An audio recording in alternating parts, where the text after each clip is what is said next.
Assalamualaikum warahmatullahi wabarakatuh. Alhamdulillahi rabbil alamin.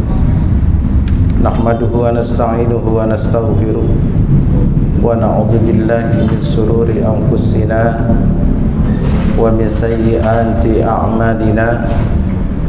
May yahdihillahu fala mudilla lahu wa may yudlilhu fala hadiya lahu. Asyhadu an la ilaha illallah wahdahu la syarika lah wa asyhadu anna sayyidana Muhammadan abduhu wa rasuluhu la nabiyya ba'da. Al-Fatihah binniyatil qabul wa tamami kulli syu'li wa ma'mul ila arwahi abaina wa ummahatina wa ajdadina wa jaddatina wa asatidatina wa asati asatidatina wa liman istama'na huna bisababihi wa li ajlihi syai'un lillahi lahum. Al-Fatihah. A'udzu billahi minasyaitonir rajim. Bismillahirrahmanirrahim. Alhamdulillahi rabbil alamin arrahmanir rahim maliki yaumiddin. Iyyaka na'budu wa iyyaka nasta'in ihdinas siratal mustaqim siratal ladzina an'amta 'alaihim ghairil maghdubi 'alaihim waladdallin. Amin. Wa qala syekhul muallif rahimakumullah wa adaman nafa'a bihi wa bi barakati ulumihi wa bikum fid dharaini amin amin ya rabbal alamin. Alhamdulillah, puji syukur kehadirat Allah Subhanahu wa taala. Pada kesempatan malam hari ini kita kembali hadir untuk sama-sama duduk di majelis ilmu dalam rangka kita menghiasi hasanah keislaman kita.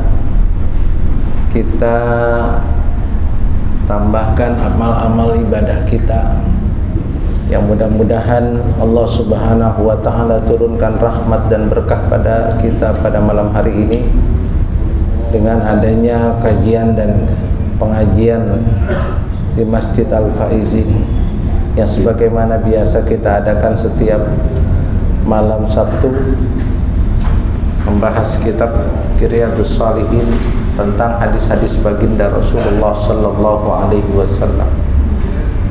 Beriring salawat dan salam kita sampaikan pula kepada baginda Nabi besar Muhammad sallallahu alaihi wasallam yang selalu kita lantunkan dan juga kita sampaikan salawatnya untuk baginda Rasul, berharap mudah-mudahan syafaat beliau nanti pada hari kiamat menjadi satu penentu buat kita semua.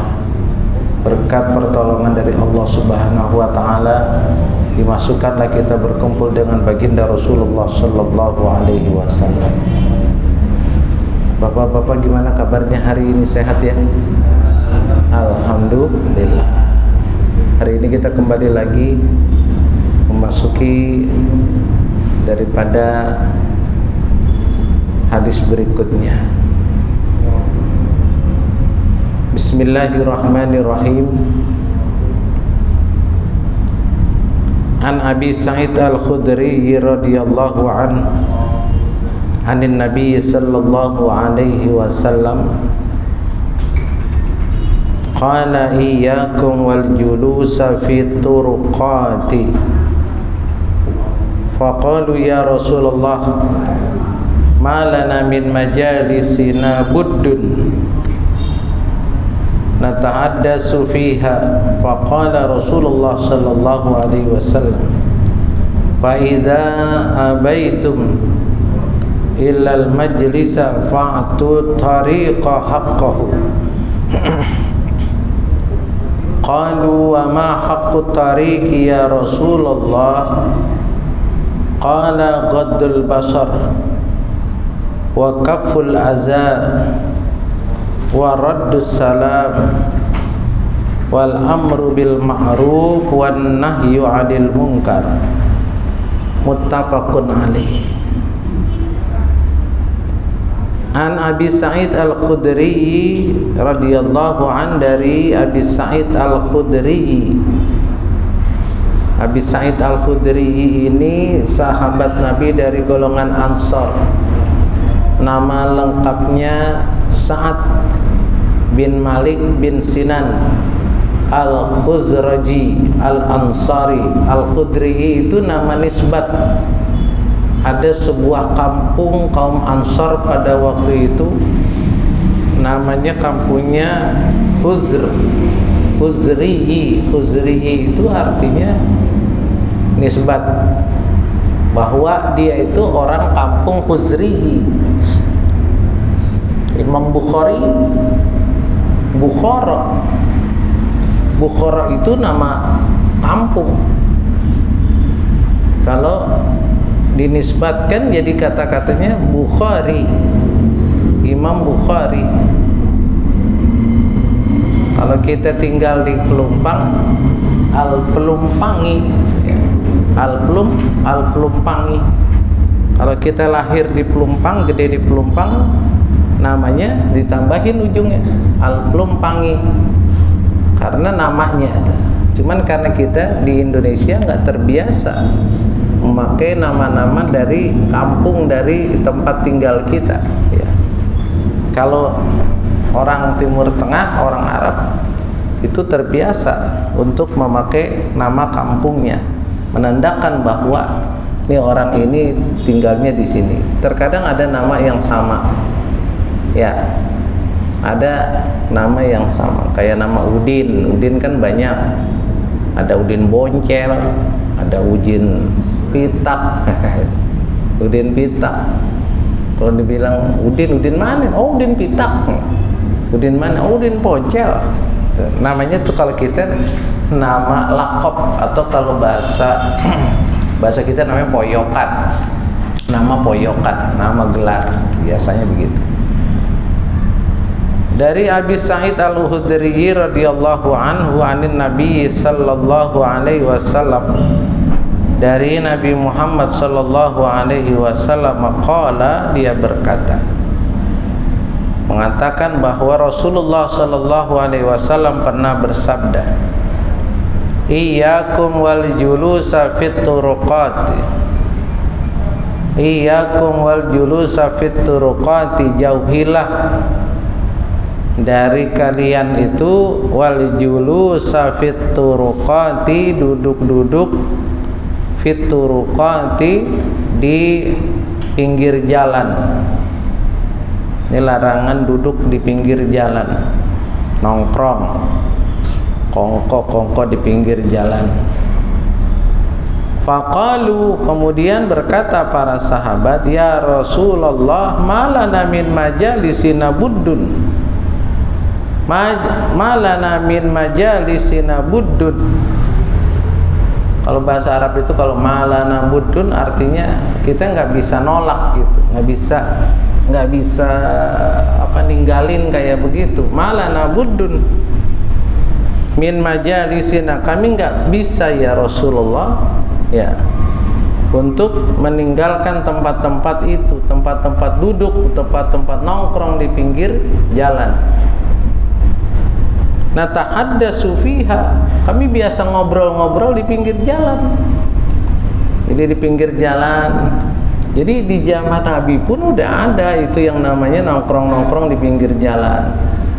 Di pinggir jalan. Ya barangkali dulu luas jalannya nggak sesempit sekarang. Kalau sekarang itu kan jalanannya sempit. Kalau dulu itu mungkin agak luas sedikit, tapi itu pun menjadi apa? Menjadi perhatian dari Rasulullah. Jangan nongkrong-nongkrong di pinggir jalan. Ya.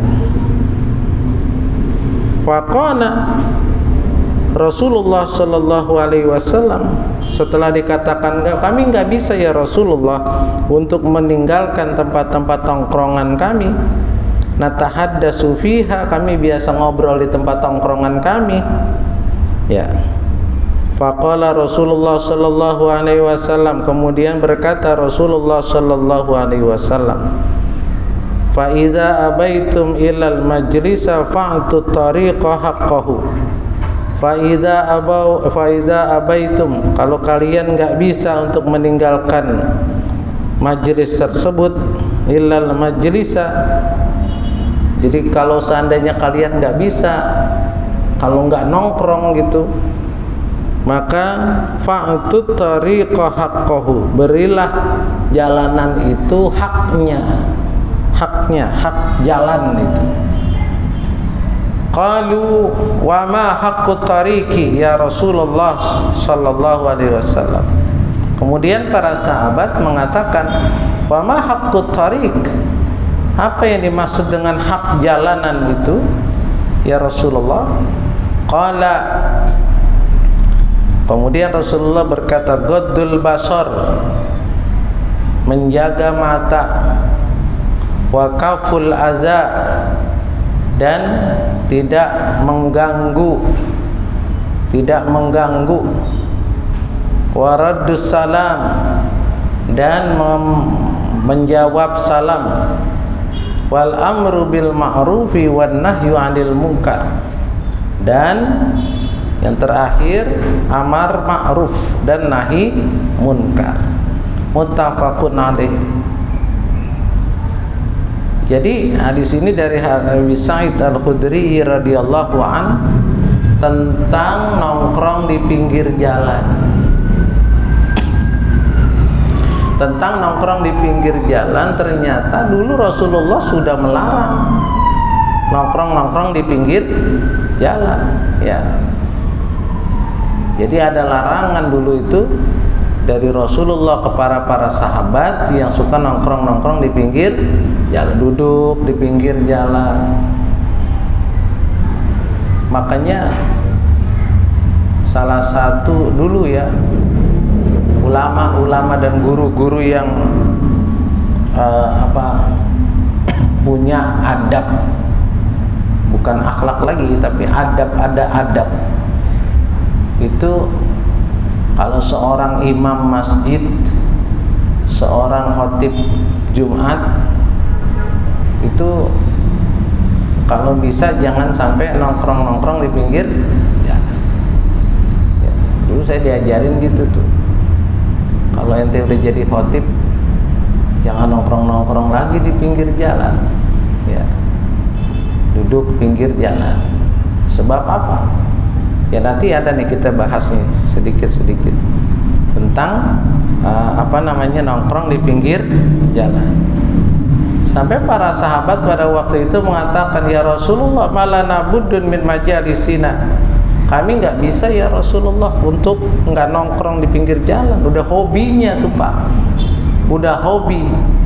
Kenapa? Natahaddatsu fiha, kami suka ngobrol satu sama lain, ngobrol kalau lagi di pinggir jalan, kalau lagi nongkrong di pinggir jalan. Kebiasaan orang-orang Arab pada waktu itu, ya, itu setiap ba'da asar mereka suka nongkrong di pinggir jalan. Dan di dalam tongkrongannya itu, ya mereka itu selalu membicarakan tentang diri mereka, selalu membangga-banggakan keturunannya, membangga-banggakan nasabnya, membangga-banggakan dirinya, keluarganya. Ya tentunya nggak itu aja, sampai ngomongin orang, ngobrol, gibah, ngegunjing orang, ya tuh sampai begitu. Makanya ada surat namanya surat Al-Asr, wal asri, ya kan, demi waktu asar. Itu termasuk daripada peringatan buat orang Arab pada waktu itu, sahabat-sahabat Nabi yang suka duduk-duduk ba'da asar.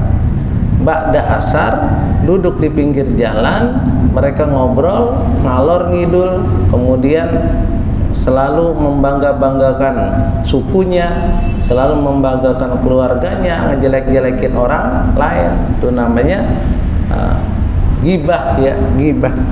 Natahaddatsu fiha, ngobrol, gibah, ngomongin orang di pinggir jalan kan gitu. Makanya ada ayat yang surat Al-Hujurat itu ayat 12.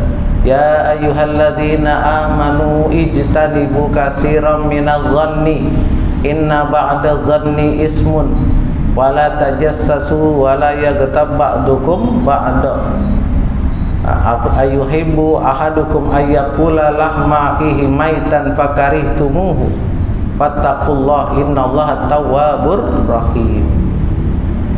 Itu ayat itu ya Pak, ayat itu surat Al-Hujurat ayat 12 turun. Asbabnya begini, asbabun nuzulnya. Dulu ada sahabat yang bernama Salman Al-Farisi. Salman Al-Farisi ini dia itu kalau habis makan suka tidur. Biasa deh kayak kita Pak, modelnya sama. Jadi kalau habis makan ngantuk tuh, habis ngantuk tidurnya ngorok, mendekur. Nah, kebiasaan ini para sahabat tuh jadi tahu. Akhirnya dibicarakan sama sahabat-sahabat yang lain. Jadi omongan, Salman itu kalau habis makan pasti tidur, kalau tidur pasti ngorok, ya gitu. Pasti ngorok. Ya. Nah, rupanya Rasulullah SAW mendengar dari sahabat-sahabat ini, akhirnya turun ayat itu. Ya ayyuhalladzina amanu ijtanibu katsiran minadh-dhanni inna ba'dadh-dhanni ismun wa la tajassasu wa la yaghtab ba'dukum ba'das ila akhirih. Artinya hadis itu Al-Qur'an ayat itu memperingatkan kepada orang-orang mukmin. Ya ayyuhalladzina amanu, wahai orang-orang yang beriman, ijtanibu katsiran minadh-dhanni, jauhilah oleh kalian itu minadh-dhanni, dari berburuk sangka. Inna ba'dadh-dhanni ismun, sesungguhnya berburuk sangka itu dosa besar. Wala tajassasu, dan janganlah kalian mencari kesalahan orang, mencari kelemahan orang lain. Wala yaghtab ba'dukum ba'da, dan janganlah kalian saling menggunjing. Nah, jadi Salman Al-Farisi diomongin kayak begitu tuh. Ya. Tidurnya ngorok, ya sama kayak kita ya Pak ya, sama. Nah, makanya dalam lanjutan kisah ini, makanya Rasulullah mengatakan kalau yang ngomongin orang itu namanya ghibah, menggunjing, ngomongin orang.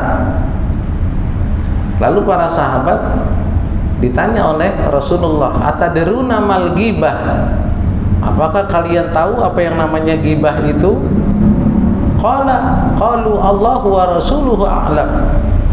Mereka mengatakan yang tahu hanya Allah dan Rasulnya. Apa kata Rasulullah? Yaitu ghibah itu dzikruka akhaka bima yakrahu fihi.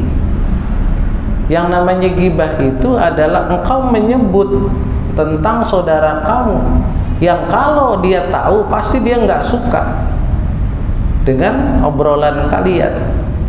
Jadi ngomongin orang, si orang ini diomongin, kalau orang ini tahu yang diomongin itu dia nggak suka, itu namanya ghibah. Sekalipun itu fakta, ya, sekalipun itu benar, ghibah dengan pembicaraan. Pak Ustadz, saya nggak ghibah sekarang, nggak pakai mulut, saya pakai apa? Pakai chat, pakai WA, ngobrolin, japri orang, ngomongin si anu. Ya.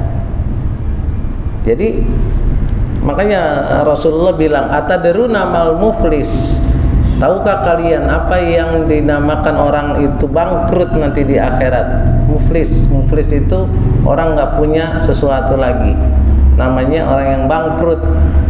Kata para sahabat, nggak tahu ya Rasulullah. Nanti ada orang di akhirat dia bawa amal banyak, amalnya banyak, amal sedekah, amal sholat, amal ngaji, apa segalanya dia bawa banyak amal. Nah, ketika di akhirat dia sudah yakin pengen masuk surga karena amalnya banyak. Begitu dia mau masuk surga, dia mau jalan melengkang situ, rupanya dipanggil oleh Allah. Hei, tunggu dulu fulan, sini. Ini ada orang lapor ke saya, kata Allah. Apa laporannya? Lihat apa yang kamu laporkan. Ya Allah, orang ini pernah menggunjing saya, ngomongin saya. sehingga martabat saya, sehingga reputasi saya, kehormatan saya, nama baik saya jadi hancur. Jadi hancur. Dulu saya diomongin sama dia nih ya, biang keladinya nih. Lalu apa kata Allah? Kamu mau apa? Saya pengen amalnya ya Allah. Amal dia kan banyak. Saya minta amalnya. Kamu mau? Iya. Akhirnya Allah memutuskan diambil amal orang itu buat orang yang ngomongin ini, yang diomongin. Ternyata ada lagi orang yang diomongin lagi sama orang itu. Ya Allah, saya juga mau kayak orang ini. Saya pernah digibahin, saya pernah difitnah oleh orang ini. Lalu kata Allah, kamu mau apa? Saya juga mau pahala dia. Diambil pahala. Datang lagi orang lagi, diambil pahalanya dikit, gitu. Sampai pahalanya habis. Saking banyaknya orang yang diomongin. Sehingga orang tersebut sudah habis, datang lagi masih ada. Ya Allah, saya juga diomongin sama dia. Ya, sekarang gimana? Amal dia sudah habis. Kata Allah, gimana ini? Kamu mau dosa kamu dikasih ke dia? Oh iya boleh. Nah, akhirnya dosa orang yang diomongin ini dikasih sama orang yang ghibah. Datang lagi, saya juga nih. Ya udah, mana dosanya? Kasih. Yang tadinya pahalanya banyak, yang tadinya amalnya banyak, ternyata habis, diganti sama dosa-dosa orang. Tuh orang yang muflis, kata Rasulullah sallallahu alaihi wasallam. Jadi yang namanya ghibah, menggunjing itu, ya emang kalau kata pepatah mengatakan lidah itu tidak betulang. Ya kalau betulang mah susah Pak Ustadz. Kita ngomongin orang kan enak, lidahnya itu kemana-mana, ke kiri, ke kanan, ke atas, ke bawah, ngomongin orang. Sekarang kita ini sekarang introspeksi gini Pak, kita hidup sekarang taruhlah umur kita berapa? 55 umpamanya nih, 55, taruhlah dipotong masa balik kita, usia kita balik kita 15 tahun, berarti ada 40 tahun. Taruhlah 40 tahun nih hidup kita nih. Selama 40 tahun, setahun ada berapa orang yang kita gibahin, yang kita gunjingkan? Ada nggak Pak? 100 orang Pak, setahun. Taruhlah 100 orang, kan kita nggak berasa ngomongin orang nih. Sehari ngomongin 5, sehari ngomongin 10, sehari ngomongin 5. Taruhlah 100 dalam 1 tahun. 100 dalam 1 tahun, kalau 40 tahun berarti udah berapa orang tuh Pak? Hah? Kalau 40 berarti udah 4.000 orang. 4.000 orang itu yang nanti akan ngabisin amal kita tuh Pak. Gawat ya Pak ya. Gibah tuh gawat ya Pak ya. Itu baru gibah loh Pak, belum bohong, belum namimah, belum ngadu domba, belum apa. Itu baru gibah satu. Ada 4.000 orang aja tuh nanti tuh yang udah bakalan antri di belakang orang yang gibah itu. Ada 4.000 orang di belakang kita umpamanya nih.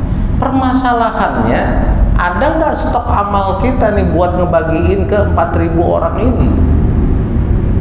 Nggak usah banyak-banyak, kita korting lagi 2.000 deh. Yang tadi 4.000 jadi 2.000 orang.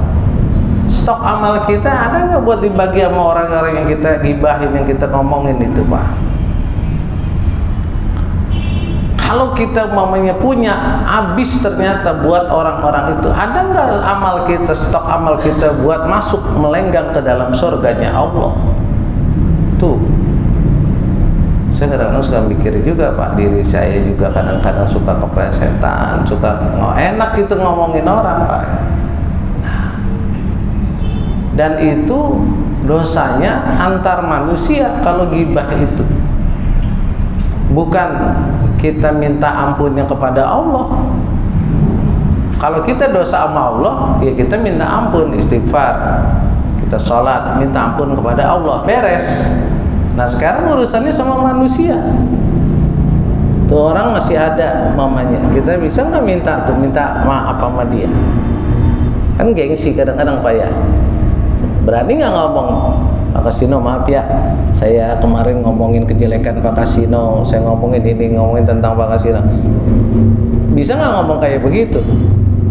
Paling bisanya ngomong maafin saya ya, lahir batin doang. Itu bener nggak ngomongnya? Nah sekarang itu, kalau orangnya masih ada, kalau masih udah meninggal gimana Pak? Kalau orangnya udah pindah,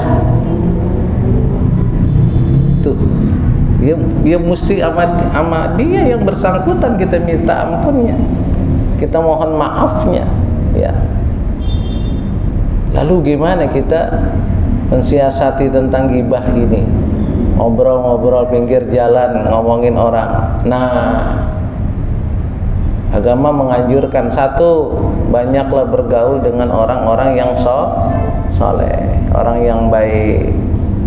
Kalau orang yang baik itu ketika kita mau ghibah, kalau ngomongin orang, dia akan ngerem kita. Ghibah, jangan ngomongin orang. Itu kalau orang yang soleh gitu, ya.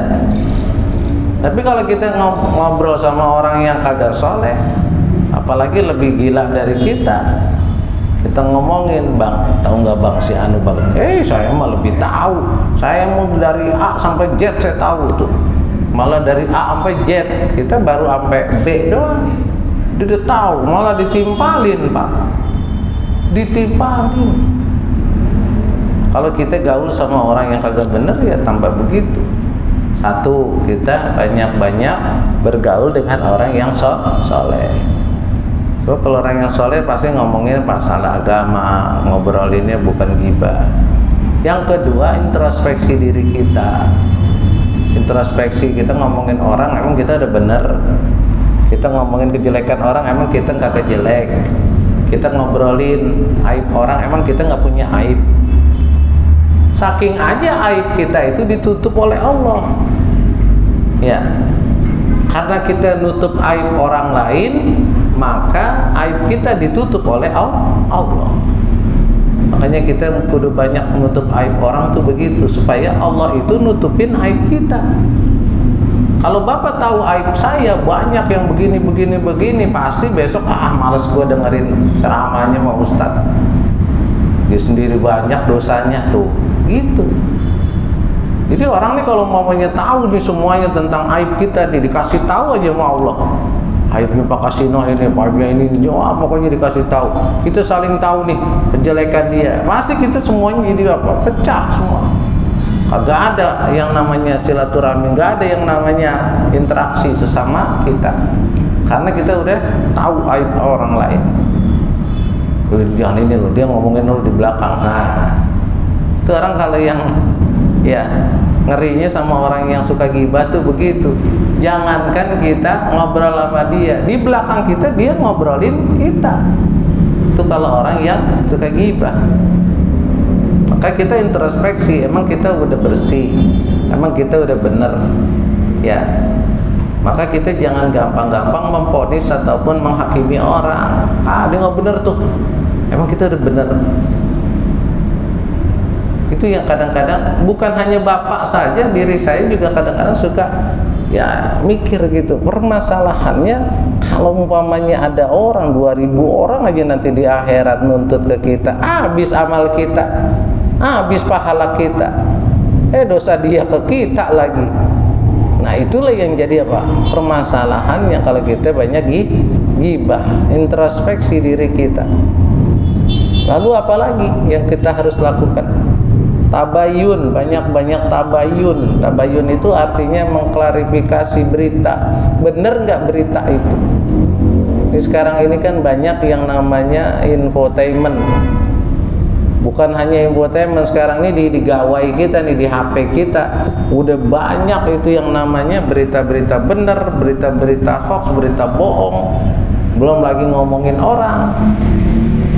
Kita jadi tahu sekarang itu Pak, yang namanya isu apapun, berita apapun, dalam hitungan menit yang tadinya jauh dalam hitungan menit detik sudah dapat di tengah-tengah kita. Bapak buka HP, ada berita ini, berita itu, berita ini, berita itu. Maka yang harus kita lakukan apa? Tabayun. Tabayun, bener nggak nih beritanya nih? Nah, berita ini. Jadi sekarang itu di era digital ini orang sudah banyak dan gampang menerima berita-berita. Makanya kita perlu tabayun. Tabayun itu artinya mengklarifikasi, minta keterangan bener nggak ini berita. Nah itulah Pak, ya. Maka kata sahabat, kami nggak bisa meninggalkan nongkrong-nongkrong di pinggir jalan. Natahaddatsu fiha, kami suka ngobrol di pinggir jalan. Guru-guru zaman dahulu itu menerangkan tentang adab-adab seseorang itu, apalagi seorang khotib, seorang imam, seorang guru besar, dia nggak diperkenankan untuk nongkrong-nongkrong di pinggir jalan. Jangan nongkrong pinggir jalan, gitu. Jangan nongkrong. Kalau kamu udah jadi khotib Jumat, ya kurangin. Ya. Kalau bisa jangan nongkrong pinggir jalan. Faqala Rasulullah sallallahu alaihi wasallam, kemudian bersabda Nabi Muhammad sallallahu alaihi wasallam, fa idza abaitum illal majlisa fa'tut tariqa haqqahu, kalau kalian tidak bisa untuk meninggalkan tempat-tempat duduk kalian itu, tempat nongkrong kalian itu, maka hendaknya kalian itu memberikan hak jalan tersebut. Apa yang dimaksud dengan hak jalan itu? Qalu wa ma haqqut tariqi ya Rasulullah. Para sahabat itu mengatakan, apa yang dimaksud dengan hak jalan itu? Qala, kemudian Rasulullah sallallahu alaihi wasallam mengatakan, yang pertama ghaddul basar. Kalau kalian masih nongkrong juga, maka ini yang harus kalian lakukan, memberi hak jalanan, yaitu ghaddul basar. Kalau nongkrong harus menjaga pandangan. Menjaga pandangan. Bisa nggak kalau kita nongkrong tapi tetap menjaga pandangan? Orang kan banyak yang lewat Pak. Ada orang laki, ada orang perempuan, ada aki-aki, ada nenek-nenek, ada anak muda, ada anak perawan, ada macam-macam yang lewat. Ya. Ada yang perawan lewat, ada yang janda lewat, ada yang duda lewat. Ya, bisa nggak mata kita itu nggak apa? Menjaga kita mata kita, pandangan kita. Kita kalau lagi jalan, wah ada dari jauh nih kita lihat, nah ada janda nih lewat nih, diliatin aja sampai ujung jalan. Bisa nggak ghaddul basar, jaga mata? Ya. Ada orang kaya lewat, diliatin aja, diliatin. Nah, bisa nggak jaga matanya nih? Ada orang apalagi dia lewat, bajunya seksi, ya, bajunya seksi, diliatin. Bisa nggak dia merem begitu Pak? Dia tutup matanya, nggak boleh ngelihat gitu. Malah diliatin Pak, diliatin Pak Ustadz mubazir gimana? Jadi kalau bisa gimana? Kita jaga pandangan mata kita, ya. Sebab itu jadi bahan apa? Bahan dosa itu. Waqaful adza. Nah, waqaful adza. Kemudian setelah kita bisa menjaga mata, bisa nggak kaful adza? Ini mulut nih jangan apa? Jangan usil. Kaful adza itu usil Pak. Usil lewat. Tuh orang kok begitu ya? Tuh orang jalannya kok gitu ya? Ya. Ada orang hitam, dia bilang tuh orang hitam banget ya, kayak pantat dangdang. Nah, ngomong itu namanya kaful adza. Mulut ini apa? Menghina, ya, komen, ya, apa aja di komen, ya, apa aja di komen. Orang lewat di komen, anak-anak lewat di komen, Aki-aki lewat di komen, ya, tuh aki-aki kagak mati-mati tuh. Nah, di komen macem-macem. Bisa nggak begitu? Wakaful ada, waraddus salam, dan hak jalan itu adalah raddus salam. Kalau ada orang lewat, kemudian memberi salam, assalamualaikum, assalamualaikum. Bisa nggak kita menjawab salam? Harus dijawab salamnya. Raddus salam, waalaikumsalam. Sebab memberi salam itu sunnah, ngejawabnya wajib. Tuh. Berat sebenarnya Pak. Kalau kita nongkrong, mau, boleh ini, tapi syaratnya ada. Mata dijaga, mulut dijaga. Kalau ada yang bersalam, maka kasih salam. Kasih jalan, ya, kasih jalan. Sebab salam itu kan doa. Assalamualaikum, waalaikumsalam. Kalau dia bekasihnya banyak, kasih assalamualaikum warahmatullahi wabarakatuh, waalaikumsalam warahmatullahi wabarakatuh. Terus saya kembalikan, itulah dapat pahalanya banyak orang yang menjawab salam assalamualaikum cuma satu, kita jawab waalaikumsalam warahmatullahi wabarakatuh. 3 poin kita kasih. Kalau orang yang ngasih salam satu poin, ya, maka kita harus apa? Ya, raddus salam, negor lah, ya, negor. Misi bang, oh iya silakan. Gitu. Kalau ada orang lewat, misi bang, iya silakan. Ini hal-hal yang seperti ini adalah adab, ya, adab, bagian daripada akhlak. Akhlak ini diajarkan di dalam ini, godul basar, itu akhlaknya. Itu kaful ada, jangan usil, itu akhlaknya. Tapi ada lagi nanti adabnya, sisipan-sisipan daripada akhlak ini, ya. Ambil nunduk, waalaikumsalam, ya. Atau ditambah lagi, mau kemana, gitu. Tanda kita ada keakraban, ya, ada keakraban. Wal amru bil ma'ruf wan nahyu 'anil munkar, dan yang selanjutnya hak daripada jalan itu wal amru bil ma'ruf wan nahyu 'anil munkar, amar ma'ruf dan nahi munkar. Bisa nggak kita amar ma'ruf nahi munkar, memerintah ataupun kita menganjurkan pada kebaikan dan mencegah daripada kemungkaran? Ada orang pakai bajunya seksi, bisa nggak kita peringatin dia, neng pakai bajunya yang benar, jangan. Itu namanya amar ma'ruf nahi munkar, ya. Ada orang naik motor kenceng banget, ya, kita peringatkan, bang jangan kenceng-kenceng. Itu namanya amar ma'ruf nahi munkar. Nggak bisa dibilangin juga, ya dikasih tulisan ngebut benjut. Nah, itu namanya amar ma'ruf nahi munkar. Masih ngebut juga, dikasih polisi tidur, ya, dikasih polisi tidur biar dia nggak ngebut. Cuman kalau ngasih polisi tidur jangan tinggi-tinggi bikinnya. Polisi tidur itu jadi musuhnya tukang bakso, Pak. Tukang bakso baru keluar, masih banyak kuahnya, masih banyak dagangannya, mangkoknya juga gede-gede. Giliran ada polisi tidur, wah, ngedorongnya tuh setengah mati, Pak. Ya. Makanya kalau bikin polisi tidur jangan tinggi-tinggi, kesian tukang bakso, tukang mie ayam. Jadi termasuk amar ma'ruf nahi munkar. Amar ma'ruf nahi munkar. Jadi kalau kita bisa menjaga haknya jalanan itu, kata Nabi, silakan, monggo-monggo aja. Jadi yang penting satu, jaga mata kita, jaga mulut kita, jangan usil, jangan komen yang kagak-kagak, ya.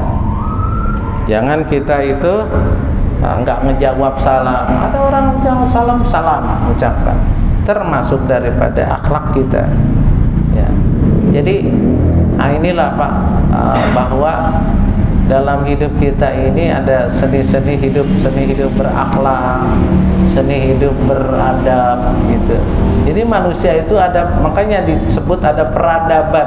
Dikatakan peradaban, adab itu peradaban, artinya semakin semakin kesana tuh manusia itu semakin canggih gitu loh, semakin beradab, semakin berkembang peradabannya. Kenapa? Karena ya manusia itu makhluk sosial, bergaul gitu sama satu orang. Dulu orang cuek-cuek aja dengan dengan urusan sama tetangga, tapi sekarang kan sudah mulai berbeda. Tetangga bikin hajatan, kita mau datang, diundang. Dulu bajunya biasa aja, sekarang orang udah mulai style, gaya. Mau kondangan, bajunya nggak biasa-biasa, masa kondangan pakai baju kaos. Udah mulai itu Pak, pakai baju batik, pakai baju yang rapi. Itu namanya peradabannya meningkat. Peradaban orang meningkat. Dulu pakai batik aja, biar keren dikit pakai peci ya, akhirnya rapi. Dulu kondangan pakai sendal aja, pakai sepatu. Itu namanya peradaban manusia itu berkembang. Ya. Peradabannya berkembang. Dulu ngaji aja, sekarang pakai apa? Pakai IT, pakai HP, pakai podcast gitu. Itu namanya berkembang manusia. Ya. Dan sekarang yang namanya TV udah mulai ditinggal Pak. Udah mulai berkurang orang nonton TV. Nontonnya apa? Ya HP, di HP aja. Bisa nonton di mana-mana. Itu namanya peradaban kita berkembang. Dulu orang ngaji pakai lekar aja kecil. Nah sekarang pakai ini. Itu namanya peradabannya berkembang. Ya. Dulu kita sholat pakai tikar aja, ya kan? Tikernya tiker pandan. Ya kalau dicucinya setahun sekali. Mau Ramadan baru dicuci. Dicuci itu di pinggir kali. Dulu kalinya masih bersih. Ya, sekarang enggak, peradabannya sudah pakai karpet, nggak dicuci lagi, pakai apa? Disedot, wangi gitu. Masjid dulu kalau ke masjid gerah banget Pak. Apalagi kalau terawihnya 20 rakaat tambah 3, 23. Udah lama, jamaahnya banyak, kemeringet Pak. Kemeringet. Pulang dari masjid, pada buka baju. Kenapa? Kegerahan. Nah sekarang enggak, udah ada AC. Artinya ini peradaban kita ini berkembang. Peradaban manusia berkembang. Sekarang orang udah banyak gemar ke masjid. Kenapa? Enak, adem. Ya. Kita tidur, ya. Bolehlah tidur dikit, nggak apa-apa. Ya. Artinya peradaban kita semakin maju, gitu ya. Ya semua manusia itu ada perkembangannya. Ya, jadi itulah tentang adab, ya, bahwa Rasulullah Shallallahu Alaihi Wasallam pada awalnya melarang para sahabat untuk duduk-duduk di pinggir jalan, ya. Tapi kata para sahabat, kita nggak bisa ya Rasulullah. Ya udah, kalau nggak bisa, maka jagalah hak-hak jalan itu. Jadi jaga mata kita. Ya bukannya lagi jalan aja Pak, ya kita lagi berjalan pun juga kita jaga mata kita, ya. Sebab mata ini jadi sumber apa? Ya sumber isu, sumber berita. Manusia melihat ini, manusia melihat itu, pulang cerita sama anaknya, cerita sama suaminya, cerita sama istrinya. Tadi di jalan ngelihat ini, ya. Jadi ada informasi-informasi dari dunia. Ya. Nah itulah pada hari ini tentang hadis baginda Rasulullah Sallallahu Alaihi Wasallam tentang adab di pinggir jalan.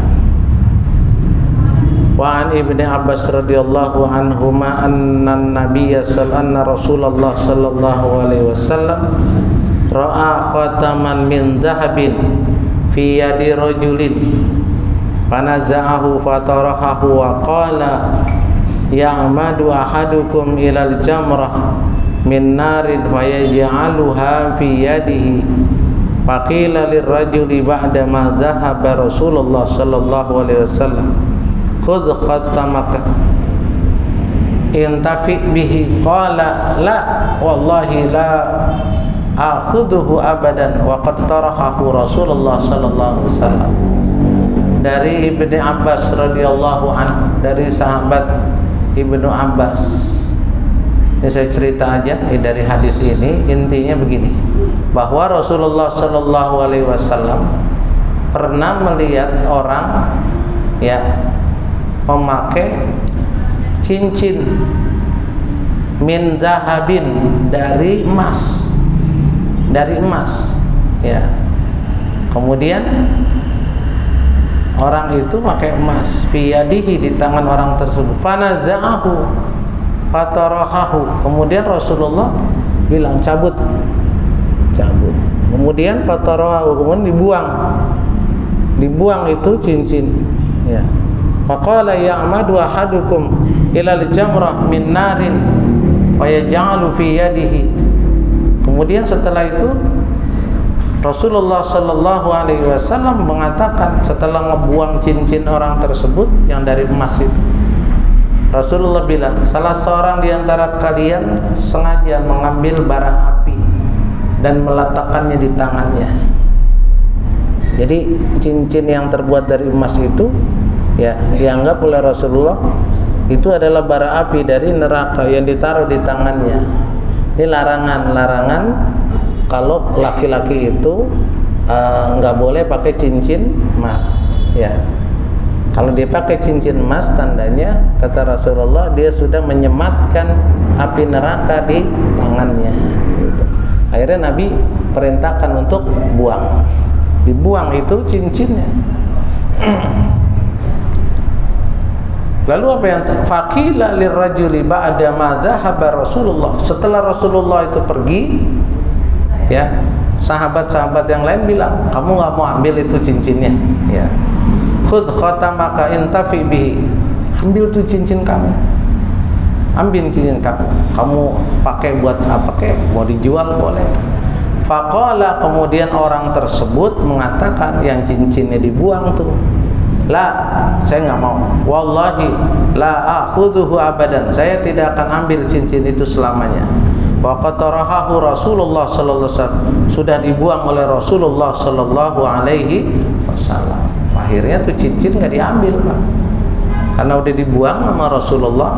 Kata sahabat, setelah Rasulullah pergi, bilang kepada orang tersebut, kamu nggak diambil itu cincin. Kata sahabat tersebut, enggak, saya nggak mau, itu udah dibuang oleh Rasulullah sallallahu alaihi wasallam. Nah, ini hadis yang menerangkan tentang kita orang laki nggak boleh pakai apa? Pakai cincin, ya. Adapun ya kalau kita melihat dari hadis ini, intinya gitu, kata Rasulullah, orang ini sudah menyematkan api neraka di jarinya.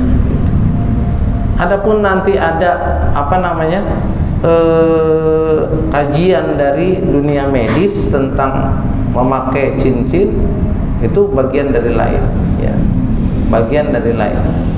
Jadi nanti ya mungkin ada bahasannya dari dunia medis tentang orang laki itu kenapa nggak boleh pakai cincin. Ya, insya Allah pada Jumat yang akan datang kita